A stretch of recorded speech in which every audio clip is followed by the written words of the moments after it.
ಮಾಡಿರ್ತಕ್ಕಂಥ ಈ ಈ ಈ ಬಿಜೆಪಿ ಸರ್ಕಾರಕ್ಕೆ ಇವತ್ತು ಇಡೀ ಕರ್ನಾಟಕ ರಾಜ್ಯ ಅಲ್ಲ, ಭಾರತ ದೇಶದಲ್ಲಿ ನೆಕ್ಸ್ಟ್ ಇಡೀ ಜನ ಈ ಬಿಜೆಪಿಯನ್ನು ಕಿತ್ತೊಯ್ಯುತ್ತಾರೆ. ಇವತ್ತು ಮಹಾತ್ಮ ಗಾಂಧೀಜಿಯ ಇಲ್ಲ, ನೀನು ನಿನ್ನ ಹೆಂಡತಿ ತಹಸೀಲ್ದಾರ್ ಬಿಟ್ಕೊಂಡು ದುಡ್ಡು ಹೊಡೆದಲ್ಲ, ಅಲ್ಲಿ ಹೋಗಿ ಹೇಳ್ತಾರೆ ಚಿಂಚೋಳಿಲಿ ಎಷ್ಟೆಷ್ಟು ದುಡ್ಡು ಹೊಡಿತಾ ಇದೀನಿ ಅಂತ ನೀನು ತಹಸೀಲ್ದಾರ್ ಬಿಟ್ಕೊಂಡು. ಈಗ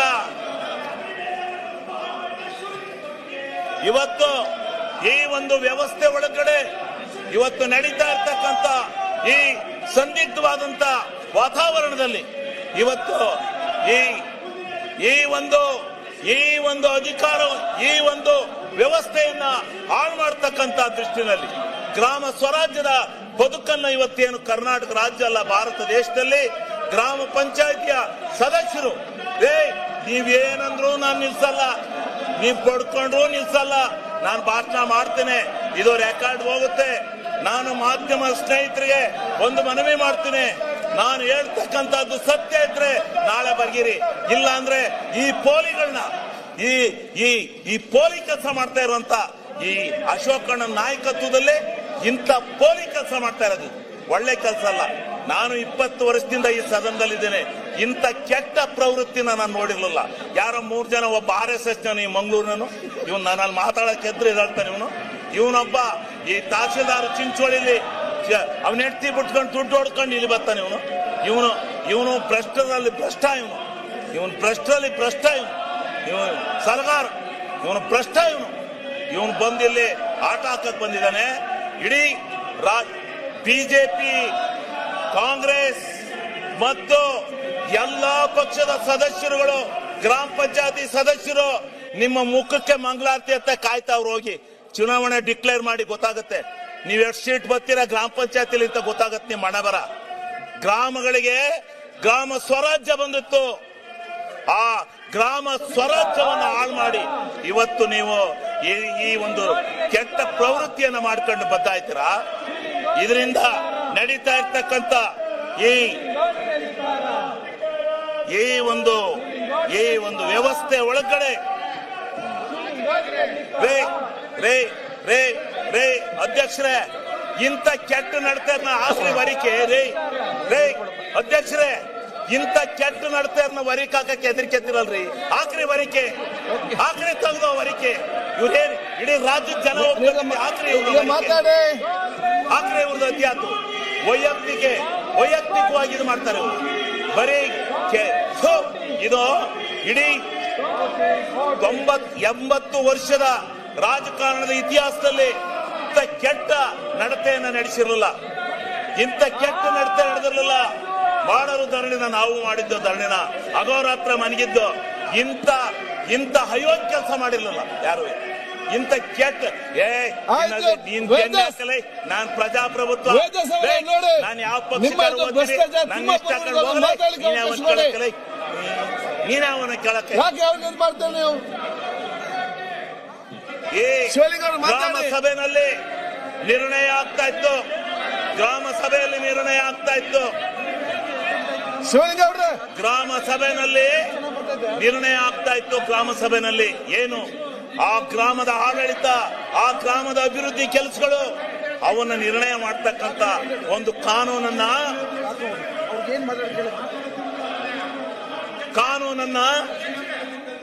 ಆ ಗ್ರಾಮ ಪಂಚಾಯತಿ ನಿರ್ಣಯ ಮಾಡ್ತಾ ಇತ್ತು.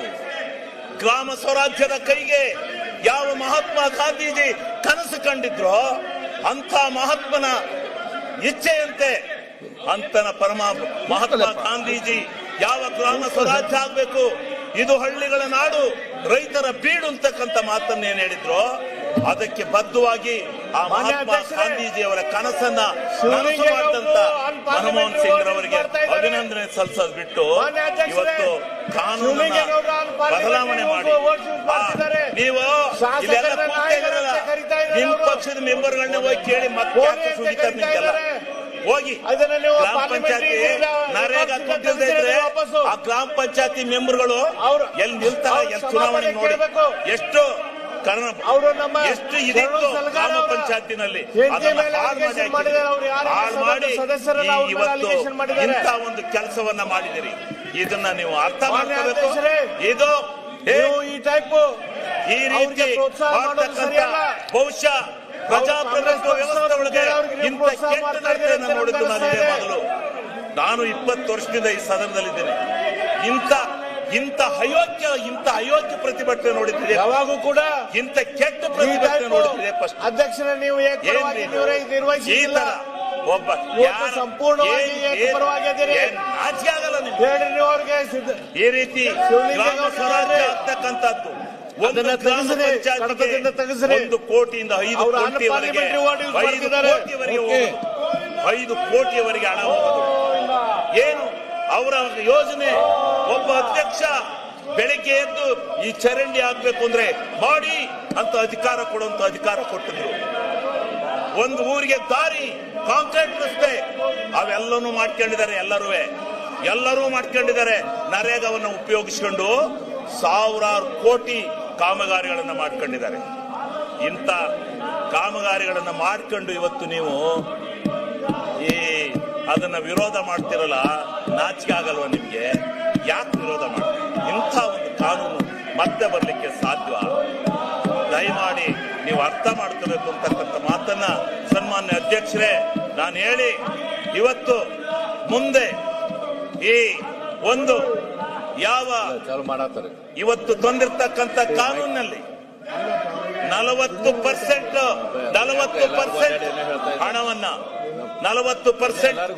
ಹಣವನ್ನ ನಾವು ಕೊಡಬೇಕು. 60% ಅವ್ರು ಮಾಡಿದ್ದಾರೆ. 40% ಅನ್ನ ಕರ್ನಾಟಕ ರಾಜ್ಯಕ್ಕೆ ಹೊರೆ ಆಗ್ತಾ ಇದೆ. ಕರ್ನಾಟಕ ರಾಜ್ಯದ ಯಾಕೆ ನಿಮ್ಮ ಹತ್ರ ದುಡ್ಡಿಲ್ವಾ? ನಿಮ್ಮ ಹತ್ರ ದುಡ್ಡಿಲ್ವೇನ್ರಿ?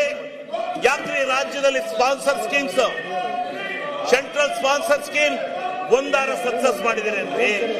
ಒಂದಾರ ಮಾಡಿದಿರಿ? ಎಲ್ಲ ಕರ್ನಾಟಕ ರಾಜ್ಯದಿಂದ ಕೆಲಸ ಮಾಡಿಸ್ತೀರಿ, 50-50 ಶೇರಿಂಗ್ ಅಂತ ದುಡ್ಡೇ ಕೊಡೋದಿಲ್ಲ. ಇವತ್ತು ಎಷ್ಟು ಸಾವಿರ ಕೋಟಿ ಹಣವನ್ನ ನಿಮಗೆ ರಾಜ್ಯ ಸರ್ಕಾರ ಕೊಡಬೇಕು. ನೀವು ಯಾಕೆ ಭಿನ್ನಾಭಿಪ್ರಾಯ ಮಾಡ್ತೀರಿ?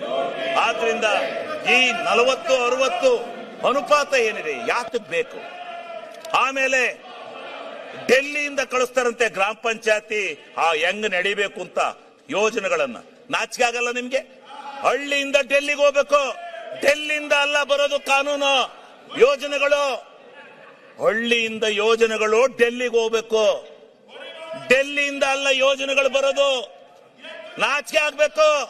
ಡೆಲ್ಲಿಯಿಂದ ಅಲ್ಲ ರೀ ಯೋಜನೆಗಳು ಬರೋದು. ಆ ಗ್ರಾಮದಲ್ಲಿ ಏನು ಅವಶ್ಯಕತೆ ಇದೆ ಅಂತಕ್ಕಂಥದ್ದನ್ನು ಇದು ಮಾಡಬೇಕು. ಇವತ್ತು ರೈತ ಈ ಡೈರಿ ಶೆಡ್ಗಳನ್ನ ಕಟ್ಕೊಂಡು ಹೈನುಗಾರಿಕೆ ಇವತ್ತು ಇಡೀ ಕರ್ನಾಟಕ ರಾಜ್ಯದಲ್ಲಿ ಮನೆ ಮಾತಾಗಿದೆ. ಇವತ್ತು ರೈತ ಬದುಕಿರ್ತಕ್ಕಂಥದ್ದೇ ಹೈನುಗಾರಿಕೆಯಿಂದ. ಆ ಹೈನುಗಾರಿಕೆಯ ಕೊಟ್ಟಿಗೆ ಮನೆಗಳನ್ನ ಶೆಡ್ಗಳನ್ನ ಕಟ್ಕೊಂಡು 2 ಹಸ ಸಾಕ್ತಾ ಇದ್ದಾನೆ. ಇವತ್ತು 5 ಹಸ 10 ಹಸಿಗೆ ಬಂದಿದ್ದಾನೆ. ಅದರಿಂದ ಎಷ್ಟು ಹಾಲು ಕರಿತಾನೆ, ಸ್ವಾವಲಂಬಿ ಆಗಿದ್ದಾನೆ, ಕಾರ್ನಲ್ಲಿ ತಿರುಗ್ತಾ ಇದ್ದಾನೆ. ಇದಕ್ಕೆ ಸಂತೋಷ ಪಡೋದ್ ಬಿಟ್ಟು ನೀವು ಸಂತೋಷ ಪಡ್ಬೇಕ್ರಿ. ಇವತ್ತು ತನ್ನ ಹೊಲದ ಬದನ ತಾನು ಹಾಕೊಂಡು, ತನ್ನ ಹೊಲದ ಬದವನ್ನ ತಾನು ಮಾಡ್ಕೊಂಡು, ಇಡೀ ಗ್ರಾಮಗಳನ್ನ ಸ್ವಚ್ಛ ಮಾಡ್ಕೊಂಡು, ಗ್ರಾಮಕ್ಕೆ ಕಾಂಕ್ರೀಟ್ ಅನ್ನ, ಪ್ರತಿಯೊಂದು ಸವಲತ್ತನ್ನ,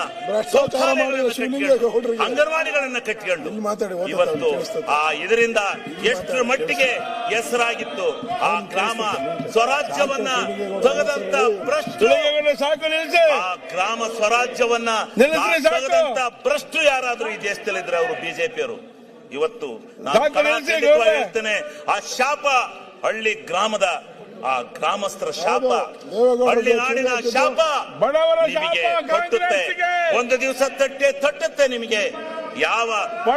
ಇದನ್ನ ಯಾವ ದೃಷ್ಟಿನಲ್ಲಿ ಹಾಳು ಮಾಡಿದಿರೋ, ಈ ದೇಶವನ್ನ ಹಾಳು ಮಾಡಕೊಂಡಿದಿರೋ, ಗ್ರಾಮ ಸ್ವರಾಜ್ಯವನ್ನ ಮಹಾತ್ಮ ಗಾಂಧೀಜಿ ಹೇಳ್ತಾ ಇದ್ರು. ದಕ್ಷಿಣ ಆಫ್ರಿಕಾದಲ್ಲಿ ಹೇಳಿದ್ರು, ನನ್ನ ನಾಡು ಹಳ್ಳಿಯ ನಾಡು, ನನ್ನ ನಾಡು ರೈತರ ಬೀಡು, ಆ ಬೀಡು ಹಳ್ಳಿಯ ನಾಡು ಸ್ವರಾಜ್ಯ ಆಗ್ಬೇಕು, ಅದಕ್ಕೋಸ್ಕರ ನನ್ನ ತ್ಯಾಗ ಅಂತ ಹೇಳಿದ್ರು. ಓದಲ್ಲೆಲ್ಲ ಹೇಳ್ತಾ ಇದ್ರು. ಆ ನಾಡಿನ ಸ್ವರಾಜ್ಯವನ್ನ ಮಾಡ್ಲಿಕ್ಕೋಸ್ಕರ ಇಂಥ ಒಂದು ಕಾನೂನನ್ನ ತಂದ್ರೆ ನಿಮ್ಮ ಯೋಗ್ಯತೆಗೆ ನೀವು ಇದನ್ನ ಬದಲಾವಣೆ ಮಾಡಿ ಮತ್ತೆ ಅದನ್ನ ಪ್ರತಿಭಟನೆ ಮಾಡ್ಕೊಳಕ್ ಬಂದಿದ್ದೀರಾ ನೀವು ಇಲ್ಲಿ? ನಾಚಿಕೆ ಆಗ್ಬೇಕಲ್ವಾ ನಿಮ್ಗೆ? ಭಾರತ್ ಮಾತಾ ಕಿ ಏನು ಇಲ್ಲಿ ಒಂದಷ್ಟು ಜನ RSS ನರಿದ್ದಾರೆ, ಕೂಗ್ತಾರೆ. ಅವ್ರದ್ದು ಅದೇ ಬಂಡವಾಳ, ಕೂಗದೇ ಬಂಡವಾಳ. RSS ಕೂಗೋದು ಜಿಂದಾಬಾದ್ ಜಿಂದಾಬಾದ್ ಅಂತ. ಅದೇ ನಿಮ್ದು RSS. ಇನ್ನೇನೈತೆ? ಸ್ವಲ್ಪ ಗೌರವ, ಆತ್ಮಸಾಕ್ಷಿಯಿಂದ ಇರೋದನ್ನ ಕತ್ಕೊಳ್ಳಿ. ಇದು ಈ ಭಾರತ ದೇಶ ಜನಸಂಪತ್ತಿನಿಂದ ಏರಳವಾದಂತ ದೇಶ. ಆ ಭಗವಂತ ಕೊಟ್ಟಿರ್ತಕ್ಕಂಥ ಜನಸಂಪತ್ತು, ಆ ಜನಸಂಪತ್ತಿಗೆ ನಾವು ಕೆಲಸ ಕೊಡಬೇಕು ಅಂತ ಹೋರಾಟವನ್ನ ಮಾಡಿ ಮನಮೋಹನ್ ಸಿಂಗ್ ಹಳ್ಳಿಗೆ ಆಡಳಿತ ತಂದ್ರೆ, ಇಲ್ಲ ನೀವು ಮತ್ತೆ ಡೆಲ್ಲಿ ತಗೊಂಡು ಹೋಗ್ತಾ ಇದ್ದೀರಲ್ಲ, ಬಲ್ರಿ ಕಡಿಕೆ ತೋರಿಸ್ತೀವಿ.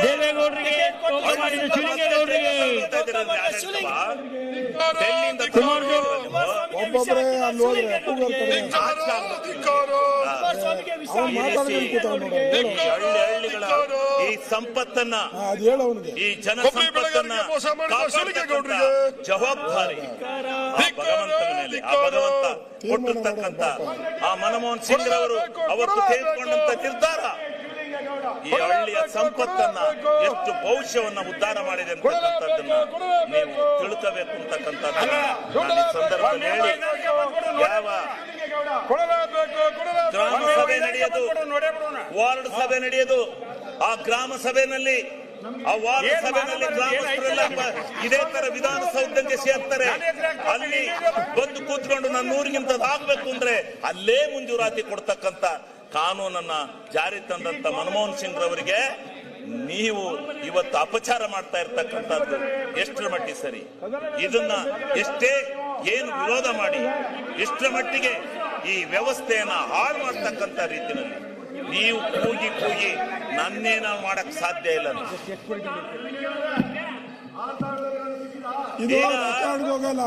ಗ್ರಾಮಗಳಲ್ಲಿ ಸಣ್ಣ ಸಣ್ಣ ಕಾಮಗಾರಿಗಳನ್ನು ತೆಗೆದುಕೊಂಡು ಗ್ರಾಮ ಸ್ವರಾಜ್ಯ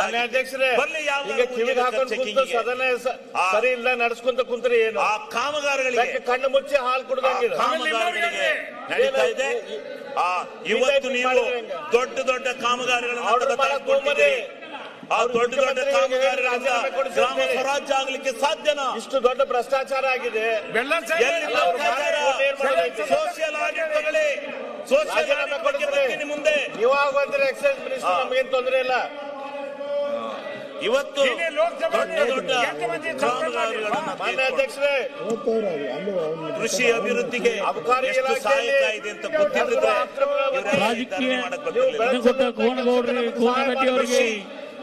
ಕೃಷಿ ಎಷ್ಟು ಒಂದ್ರ ಸೈಡು ಕಾಂಗ್ರೆಸ್ ಮಾಡಬೇಡ್ರಿ ದಯಮಾಡಿ. ಅಡಿಕೆಯನ್ನು ಬೆಳೆಸ್ತಕ್ಕಂಥ ಸರಿಯಲ್ಲ, ನಿಮ್ಮ ಪೀಠಕ್ಕೆ ಸರಿಯಲ್ಲ. ಬೆಳೆಗೆ ವೈಯಕ್ತಿಕವಾಗಿ ಶೋಭೆ ತರುವಂತ ಎಲ್ಲ ವ್ಯವಸ್ಥೆಯನ್ನು ಮಾಡ್ತಕ್ಕಂಥ ವ್ಯವಸ್ಥೆಯನ್ನು ಒಳ್ಳೆ ಬ್ಯಾಲೆನ್ಸ್ಡ್ ಒಳ್ಳೆ ಮಾಡಿರಿ.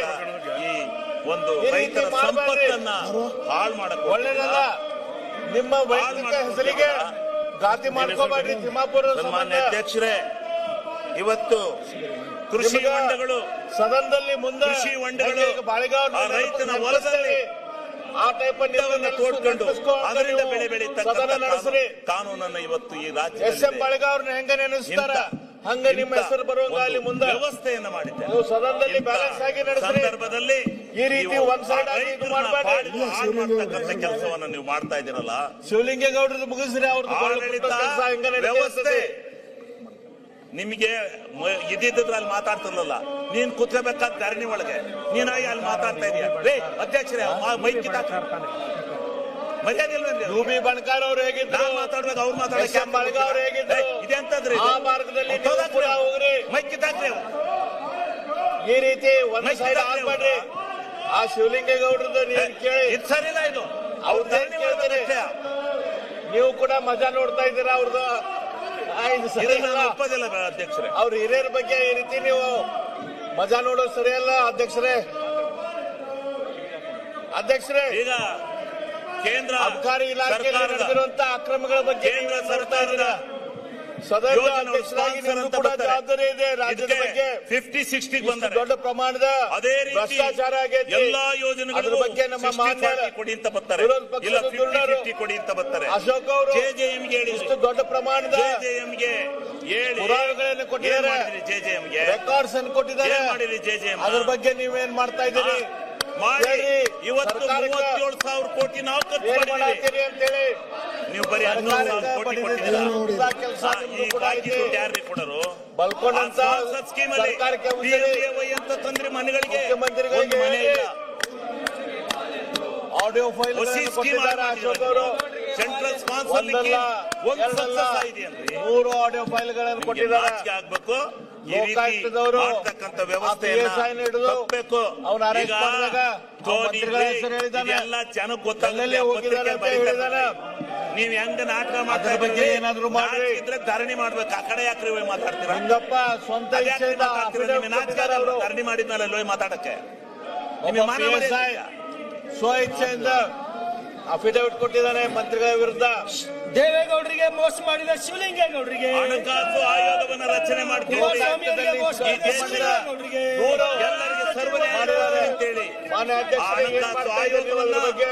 ಗಾಳಿಗೆ ತೂರಿ ಫೆಡರೇಷನ್ ಇವತ್ತು ಆಫ್ ನಿಮ್ಮ ವೈನ್ ಇಚ್ಛೆ ಮರ್ಚೆಂಟ್ ಬಂದಂಗೆ ಅಸೋಸಿಯೇಷನ್ ಅವರು ಕೊಡ್ತಾ ಕಂಪ್ಲೇಂಟ್ ಇದ್ದಾರೆ. ಕೊಟ್ಟಿದ್ದಾರೆ. ಇಚ್ಛೆನಾ? ಅದರ ಅಧ್ಯಕ್ಷರು ಯಾರು? ಈ ರಾಷ್ಟ್ರಕ್ಕೆ ಕೊಡ್ತಾ ಇದ್ದಾರೆ ನಮ್ಮ ಸರಿಯಾಗಿ ಮುಖ್ಯಮಂತ್ರಿಗಳ ಆತ್ಮರು ಆತ್ಮೀಯರು. ಬೇಕು, ರಾಜೀನಾಮೆ ಕೊಡಲೇಬೇಕು, ಮುಖ್ಯಮಂತ್ರಿಗಳ ಮೊದಲಿನಂಗಿಲ್ಲ. ಏನು? ಮುಖ್ಯಮಂತ್ರಿಗಳು ಯಾವುದೋ ಒಂದು ಮೊದಲಿನ ಸಿದ್ದರಾಮಯ್ಯ ಅವರು ಪ್ರಚೋದನೆಯನ್ನು ಇಟ್ಕೊಂಡು ರಾಜೀನಾಮೆ ಕೊಡಲೇಬೇಕು. ಬರೀ ಪ್ರಚೋದನೆ ಚುನಾವಣೆ ಮಾಡಿಕೊಂಡಿದ್ದೀರಾ? ತಿಮ್ಮಾಪುರ್ ಸಂಬಂಧ ಮುಖ್ಯಮಂತ್ರಿಗಳ ಹೆಸರು ಹಾಳಾಗೈತೆ. ಮುಖ್ಯಮಂತ್ರಿಗಳು ಈಗಾದ್ರೂ ಕೂಡ ಎದ್ದು ತಮ್ಮ ಇಮೇಜ್ ಅನ್ನು ಉಳಿಸ್ಕೊಳ್ಳುವಂತ ಕೆಲಸ ಮಾಡ್ಲಿ. ಆ ತಿಮ್ಮಾಪುರಿಂದ ರಾಜೀನಾಮೆ ವರ್ಷ ಕೊಡ್ಲಿ. ಎಲ್ಲ ಸಿಗ್ತಾ ಇತ್ತು. ಅವರು ಮೊದಲಿನ ಖಡಕ್ ಸಿದ್ದರಾಮಯ್ಯ ಅಂತೇಳಿ ಬರುವಂಗಾಗ್ಲಿ, ಎಲ್ಲರೂ ಜನ ಮಾತಾಡೋಂಗಾಗ್ಲಿ. ಯಾಕಲ್ಲಿ ಈ ರೀತಿ ಮಾತಾಡ್ತಾರೆ ಅಂದ್ರೆ federation of wine merchant association ದವರು ಕೂಡ ಸಿದ್ದರಾಮಯ್ಯ ಅಂತೇಳಿ ಅಲ್ಲಿ ಹೋಗಿ ಮಾತಾಡುವಂಗ ಆಗಬಾರ್ದು.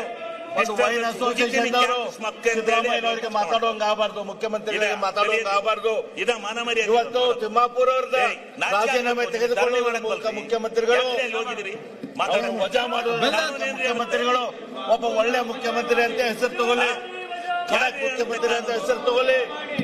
ಹಿಂದೆ ಇವತ್ತು ಲೋಕಾಯುಕ್ತದಲ್ಲಿ ಕಂಪ್ಲೇಂಟ್ ಇದ್ರು ಕೂಡ, ರೆಕಾರ್ಡ್ ಇದ್ರು ಕೂಡ ಆ ತಿಮ್ಮಾಪುರ್ನ ರಕ್ಷಣೆ ಮಾಡೋದು ಮುಖ್ಯಮಂತ್ರಿಗಳೇ ಒಳ್ಳೆ ಇಮೇಜ್ ತಗೊಂಡ್ಬರೋದಿಲ್ಲ. ಈ ರಾಜ್ಯಕ್ಕೆ ಮೊದಲಿಂದಲೂ ನಾನು ಸ್ವಚ್ಛ, ಅನ್ಯಾಯ ಮಾಡ್ತಾ ಇದ್ದೆ. ನನ್ನ ಬಟ್ಟೆ ಹೆಂಗ ಸ್ವಚ್ಛ ಹಂಗೆ ನಾನು ಸ್ವಚ್ಛ ಅಂತ ಹೇಳ್ಕೊಂತ ಬಂದಿರಿ. ಈ ರಾಜ್ಯಕ್ಕೆ ನೀವು 2ನೇ ಟರ್ಮ್ದಲ್ಲಿ ಈ ರೀತಿ ತಿಮ್ಮಾಪುರ್ ಸಂಬಂಧ ಹೆಸರು ಕೆಡ್ಸ್ಕೊಬೇಡ್ರಿ. ಯಾರ್ದೋ ಸಂಬಂಧ ನಿಮ್ಮ ಹೆಸರು ಕೆಡಿಸ್ಕೊಬೇಡ್ರಿ.